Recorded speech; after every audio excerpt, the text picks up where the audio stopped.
Good morning, good evening, good afternoon, good night, wherever you are dodging potholes, queuing at embassies, or calculating your next escape route out of Zimbabwe.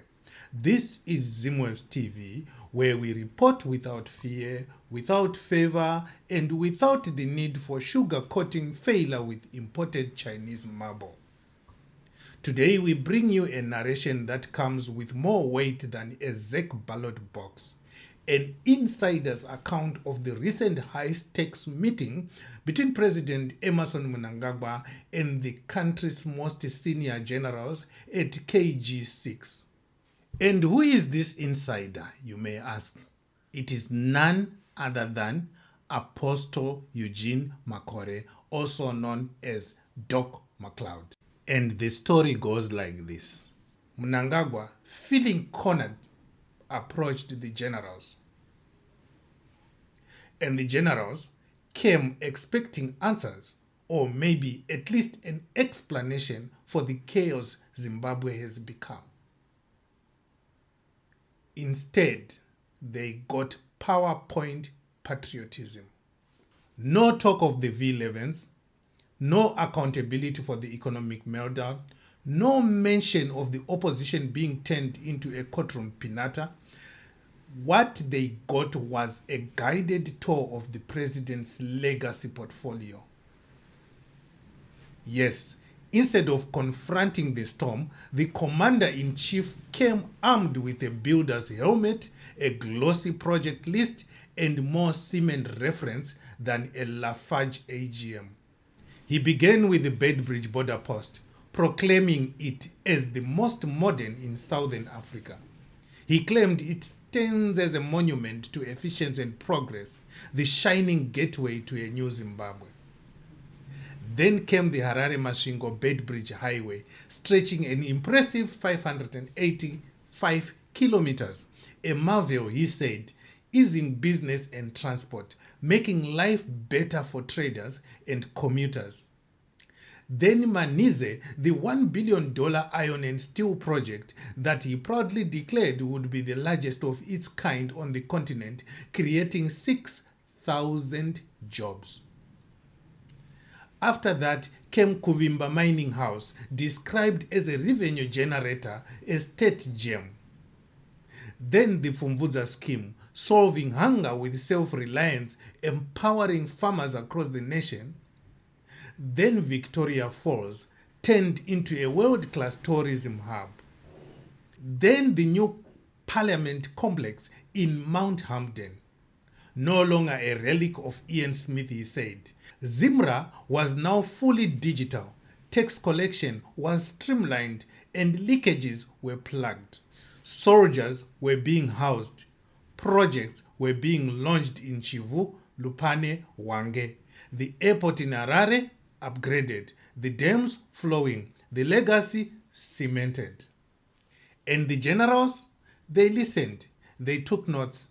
Some nodded. Some said nothing. But now let's talk about the part the president left out and the part Zimbabweans live every day. It is not surprising that the president comes with a narrative that we have heard time and again, or rather read time and again on Twitter or X from the Varakashi for ED. So this is what has been indoctrinated into the ZANU-PF supporters, that the president needs time to go on with building these projects. The Zimbabwean story is not just a story about buildings and roads. It's a story about how those buildings are being used to plaster over the road. Okay, Mr. President, let's start with the Bedbridge. Yes, it's shinier, but is it working? Traders still pay bribes at the border. Customs officers still run syndicates with the efficiency of mafia franchises. The upgrades may impress visitors, but they don't feed the families still paying $10 to move a bag of onions across the border. What good is the most modern border post when it functions like a 1970s toll gate with Wi-Fi. The highway, the so-called 585-kilometer of progress. Sure, the president says it's complete, but drivers say otherwise. Parts of it are smooth, others are missing more pages than a ZANU-PF manifesto, which is non-existent. Tender after tender was handed to cronies and cousins, some with no road building experience outside of Minecraft. Reports of inflated contracts and incomplete stretches are whispered like gospel in transport circles. The only vehicles cruising comfortably are those carrying the politically connected. And these toll gates that they put in, Hopo Chingono has been doing a very great job in showing how the ZANU-PF guys abuse these toll gates. They don't pay a cent. Manize, that billion-dollar beast, let's ask the question, who really owns it? Who benefits? Is it Zimbabwe or is it Tagwire's offshore empire? The workers who do exist at the site are mostly imported. The locals, they are watching Chinese trucks roll past their homes while they boil sadza with firewood and wonder when the jobs will arrive. The president says Manize will lift the country, but so far it's only lifting the bank balances of those who attend cabinet meetings in sunglasses. Let's not forget that this is the same project that was being dangled as a carrot to Geza for him to come back to ZANU-PF.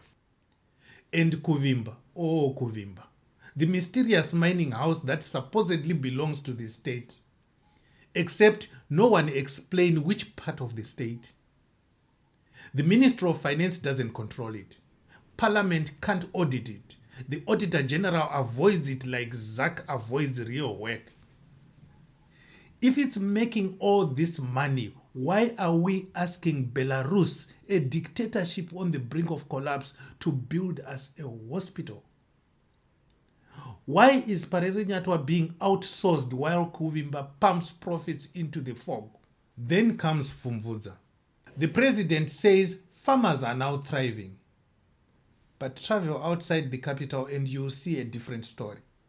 Inputs arrive late, if at all. Yields are inconsistent. Many farmers are forced to register for the scheme with the ruling party cards in their pockets.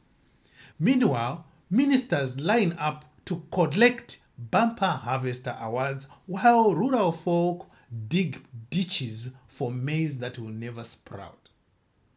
Fumvudza, in many places, is just propaganda with a whore. As for Victoria Falls, yes, it's gleaming, but not for the Zimbabweans. Locals are pushed out, priced out, and left behind.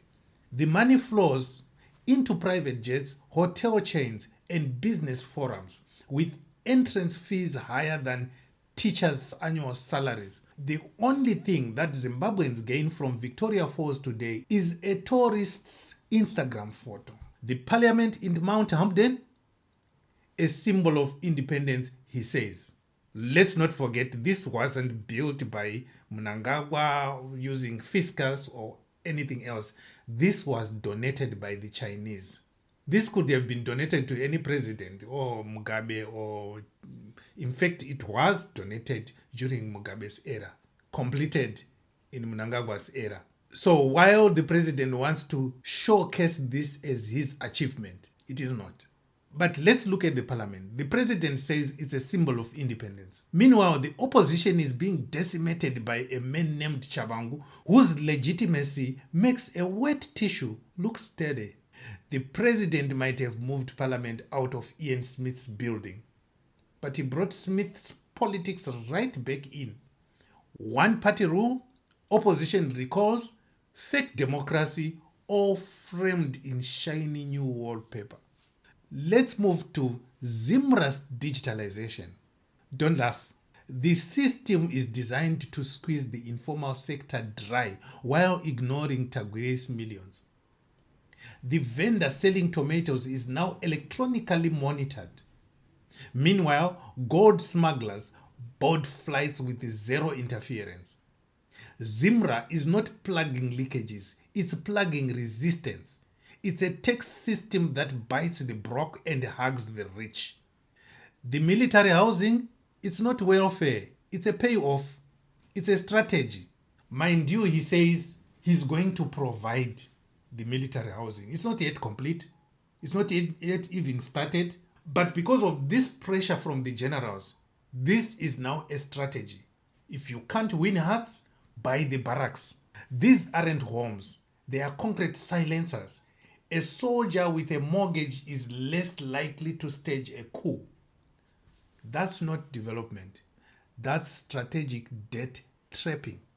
Chivu Dam, great in theory, but people in Chivu still collect water in buckets from the boreholes. Wange, units 7 and 8, oh yes, let's not talk about it. This has been commissioned 5 times already. But load shedding, still with us, like a ghost that attends every braai. Lupane Government Complex, a shiny office in a place with no decent hospital. Marovanyati Dam, launched 100 times, but still struggling to irrigate a plot of land bigger than a backyard garden. Airport upgrade, yes, it's beautiful, until your bag goes missing and the power cuts out mid-announcement. Where's our government complex? Yeah, if it wasn't for Chiwenga, that one will still not be finished. Let's not even talk about the Sadak villas, which are still yet to reach completion of the foundations. Okay, here is what the president didn't mention, because concrete can't cover it. National unity, reconciliation, the stolen elections, the recalls, the fear, the arrests, the censorship, the polarization, the slow death of democracy. He is building roads but dismantling the country. He is laying bricks but tearing the nation apart. People are not united, they are scared. And when they are not scared, they are leaving Zimbabwe. Zimbabweans are voting with their feet. If his legacy is so secure, why are we hemorrhaging talent? Why are nurses, teachers, engineers, students running, not walking to the nearest border? The president wants to be remembered as a builder, but you don't build a legacy on unpaid nurses, arrested journalists, and starving pensioners. You don't build a future by turning parliament into a puppet show. You don't win loyalty with bricks while feeding people slogans instead of bread. So yes, he looked the generals in the eye and asked them to judge him fairly. But if fairness means silence in the face of tyranny, then the judgment is already written. Cement doesn't clean blood. Roads don't silence the truth. And skyscrapers don't stop the storm that's brewing.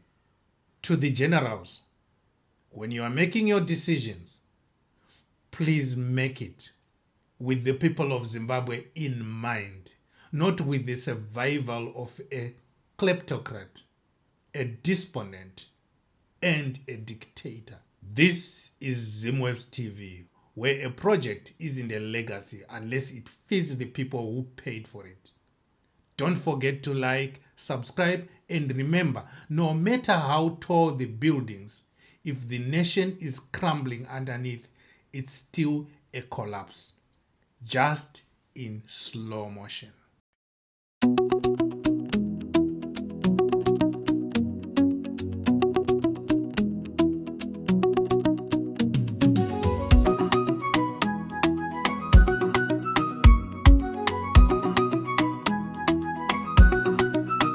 Chitando migodzi mavuta nai muswere unomboriani newe masuka ivure duriripi Julai moyo uri mutengesi zvigananda guva yakwana inzwa imazita azvo zvese zvigananda kubva kunatagwire kusvikira Mnangagwa manje soto zvivarisa kazembe kazembe unoita nezvei iwe moyo vanhu vati pasi newe Mnangagwa mukuru weZigananda manje so tozvivarisa Zvigananda nguva yakwana inzwai mazita azvo zvese Zvigananda kubva kuna Tagwirei kusvikira Mnangagwa manje so tozvivarisa wiki nero chivayo mari yedu iripi iwe sakupwanya chimukute chiripi George kuva matanga zosa mari yedu isura na vevu kufema tazarirwa Zvigananda nguva yakwana inzwai mazita azvo zvese Zvigananda kubva kuna Tagwirei kusvikira Mnangagwa manje so tozvivarisa nyaya charumbira wakawandepi iwe manguja iwe mari yedu iripi newe mutuli waondora nyika obei chimuka uri Chigananda Zvigananda nguva yakwana inzwai mazita azvo zvese Zvigananda kubva kuna Tagwirei kusvikira Mnangagwa manje so tozvivarisa nyaitungwarara uchatizirepi iwe kwande mari yedu iripi garwe mutengesi watitukirei owe nemuta mujiba webaranzi Zvigananda nguva yakwana inzwai mazita azvo zvese Zvigananda kubva kuna Tagwirei kusvikira Mnangagwa manje so tozvivarisa tatenda mavetera unombozivei chinomona wakamira nani vamudenda tinyerei upano tino machakaire hanya dziripi Zvigananda nguva yakwana inzwai mazita azvo zvese Zvigananda kubva kuna Tagwirei kusvikira Mnangagwa manje so tozvivarisa imi vamutsvangwa ivai pangwena newe paradza hauna nechikoro choswe nai matuke muzukuru wapindwa nei chadzamira kusvika riniko Zvigananda nguva yakwana inzwai mazita azvo zvese Zvigananda kubva kuna Tagwirei kusvikira Mnangagwa manje so tozvivarisa munyaradzi muzukuru wapindwa nei imi vamahiya hatimbokanganwi yubetingirozi uri Chigananda futi newe puranisoni muprofita wenyema Zvigananda nguva yakwana inzwai mazita azvo zvese Zvigananda kubva kuna Tagwirei kusvikira Mnangagwa manje so tozvivarisa